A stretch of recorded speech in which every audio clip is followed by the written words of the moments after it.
आज आम्ही जाम खुश होतो. एकतर आम्हाला आजकाल गाडी चालवायला खूप आवडते आणि दुसरी गोष्ट म्हणजे ती मी पुढे सांगतेच. संध्याकाळी छान असं हुंदडून आल्यावर आम्ही खाली आलो आणि गरमागरम सगळ्यांसाठी चहा ठेवला.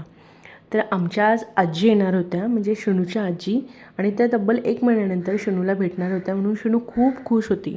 पहिल्यांदा आल्यावर तर ती त्यांच्याकडे गेली नाही. त्यांना ओळख न दाखवल्यासारखी करत होती. त्या तिला एवढ्या जवळ बोलत होत्या तरी ती यायचं नाव नव्हती घेत. नंतर मग गेली कशी तरी आणि मग तिला 1-2 गोष्टी आठवल्या की हां, ही आपलीच आजी आहे. मग थोडीफार ती रुळली. सगळ्यांसाठी चहा केल्यावर आम्ही मस्त असा फॅमिली टाईम एन्जॉय केला. मला माझ्या सासूबाई आल्या की खूप जास्त छान वाटतं आणि मला त्या खूप आवडतात, असं मी नेहमीच सांगते. आज आमच्याकडे छान अशा बाजरीच्या भाकरी आणि पिठल्याचा बेत होता, कारण भाकर बरेच दिवस झाले मीही खाल्ली नव्हती. त्यांनी घरून पीठ आणलं होतं, तर म्हटलं आज भाकरीच होऊन जाऊ देत. तर अशा प्रकारे आमचा असा छान छान दिवस गेला आणि चला भेटूया नेक्स्ट व्लॉगमध्ये. तोपर्यंत बाय बाय.